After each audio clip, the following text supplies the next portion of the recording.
যে বলাৎকারের অভিযোগ দিছে সুন্নি একজন আলেমের উপর, মিথ্যা কথা, নাউজুবিল্লাহ বলে। সুন্নি আলেম কখনো বলাৎকার করে না, বলাৎকার করে খারেজি। ও বলাৎকার করেছে মসজিদের মধ্যে, তার ইতিহাস আমাদের জানা আছে। কাজে যারা বলাৎকার বাহিনী তারাই বলাৎকার বোঝে। মিথ্যা কথা বলে তাকে কষ্ট দেওয়া মারা পার হলো, সে তো জান্নাতেই চলে গেল। কিন্তু যারা মারলি তারা কই যাবি রে জালেম এজিদ বাহিনী। আমরা আছি, আমরা সরকারকে বলছি, প্রশাসনকে বলছি, যেই প্রশাসনের আন্ডারে তারা মারা গেছে সেই প্রশাসন সহ, সেই দারোগা সহ, যেই দারোগার আন্ডারে মারা গেছে সেই দারোগা সহ যেই জালেম বাহিনী এজিদ বাহিনী খারেজি কওমের গোষ্ঠী তাকে মেরে মারার ব্যবস্থা করেছে, ও বলাৎকার উদ্ধৃতি দিয়ে তারা নিজেরাই মার দিয়ে তারা বলেছে জনগণ মারছে, জনগণের ঠেকা নেই, এরা এই বলাৎকার বাহিনী মারছে।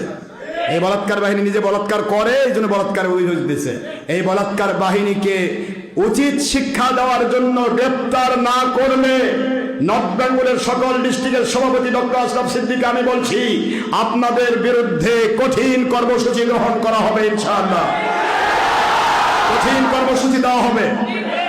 অতি তাড়াতাড়ি গ্রেপ্তার করুন, এই বেঈমানদেরকে গ্রেপ্তার করে শাস্তির ব্যবস্থা করুন। আল্লাহ পাক আমাদের সবাইকে আল্লাহর সন্তুষ্টিপূর্ণ নবীর মহব্বতের উপর কবুল করুন, আমিন।